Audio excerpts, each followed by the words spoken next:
जिंदा बिल्ड, ये सब एक शांत शाम को लेगो सिटी में शुरू हुआ। राइटो और शिरो एक पुराने म्यूजियम की खोज कर रहे थे, जहां दुर्लभ और प्राचीन लेगो कलाकृतियां रखी थी।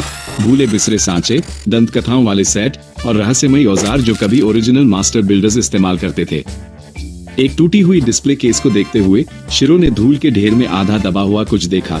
एक छोटा चमड़े से बंधा लेगो जादुई ग्रंथ, जिस पर सुनहरे ईंटों से बना अनंत अनंतता का निशान था। नीचे एक लेबल पर लिखा था, अनंत ईंटों का मंत्र, कल्पना से संभालें। जिज्ञासु होकर दोनों उसे अपने वर्कशॉप में ले आए। उस रात देर से राइटो ने उसकी पन्ने पलटने शुरू किए। हर पृष्ठ पर चमकते हुए रूनों में अजीब ब्लूप्रिंट बने थे। ये तो जैसे कोई जादुई इंस्ट्रक्शन मैनुअल है, उसने कहा। शिरो ने सावधानी से जवाब दिया, ये खतरनाक हो सकता है। जादू और मशीनें हमेशा साथ नहीं चलते, लेकिन राइटो खुद को रोक नहीं सका। उसने मेज पर कुछ ईंटें रखी, मंत्र की एक पंक्ति पढ़ी और वो रचना हिलने लगी। पहले तो सब मासूम था, छोटे छोटे लेगो जानवर जो चहकते और इधर उधर टहलते थे।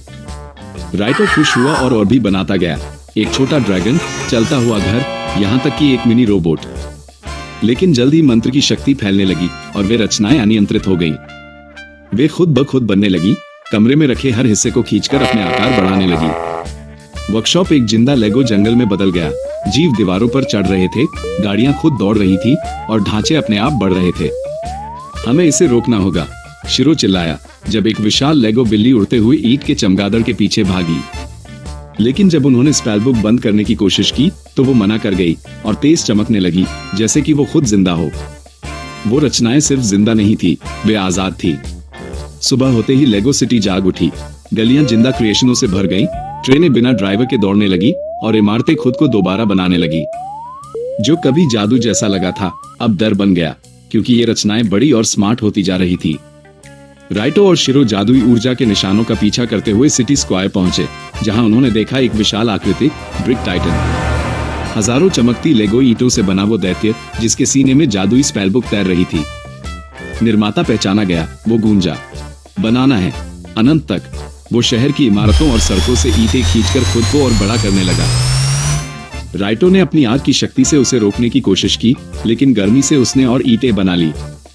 शिरो ने बर्फ से जकड़ने की कोशिश की, बेअसर।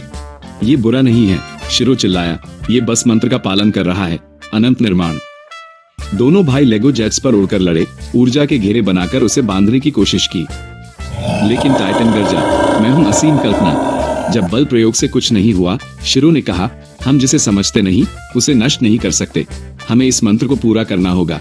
दोनों भाई उड़ते हुए ब्रिक टाइटन के केंद्र में पहुंचे, जहां अनगिनत रचनाएं बन और मिट रही थी और बीच में चमकती जादुई स्पेल बुक तैर रही थी।